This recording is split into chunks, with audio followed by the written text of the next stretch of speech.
Rajini Murugan release தேதியில மீண்டும் மாற்றம். திருப்பதி பிரதர்ஸ் நிறுவனம் தயாரிச்சு சிவகார்த்திகேயன் நடிச்சிருக்கும் ரஜினி முருகன் படம் விநாயக சதுர்த்தி விழாவை முன்னிட்டு செப்டம்பர் 17 அன்னைக்கு ரிலீஸ் ஆகும்னு எதிர்பார்க்கப்பட்டுச்சு. ஆனா சிவகார்த்திகேயன் ரசிகர்களுக்கு அதிர்ச்சி அளிக்கும் வகையில திடீர்னு ஒரு தகவல் வெளியாச்சு.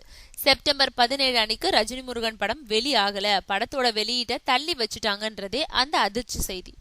மிக பெரும் எதிர்பார்ப்புல இருந்துட்டு இருக்கும் ரஜினி முருகன் படத்தோட வெளியீட்டை தள்ளி வச்சதுனால ஜி.வி. பிரகாஷ்குமார் நடிப்புல உருவாகி இருக்கும் த்ரிஷா இல்லனா நயன்தாரா படத்தை செப்டம்பர் 17ஆம் தேதி வெளியிட இருக்கிறதா அந்த படக்குழுவினர் அதிகாரப்பூர்வமா அறிவிச்சிட்டாங்க.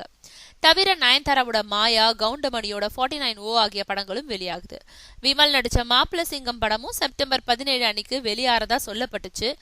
ஏனோ அந்த படமும் பந்தயத்துல இருந்து ஒதுங்கிடுச்சு. இந்த நிலையில தான் இப்போ அதிரடி செய்தி ஒண்ணு காதுல விழுது. ரஜினி முருகன் படம் தொடர்பான சிக்கல்கள் மெல்ல மெல்ல தீர்க்கப்பட்டு இருக்காம். வெளியே தெரியாம ரகசியமா நடக்கும் இந்த பேச்சுவார்த்தையை சுமூகமா தீர்த்து எந்தவித விளம்பரமும் இல்லாம ஏற்கனவே திட்டமிட்டபடி செப்டம்பர் 17 அன்னைக்கு ரஜினி முருகன் படத்தை ரிலீஸ் செய்ய இருக்காங்கன்றதே அந்த செய்தி.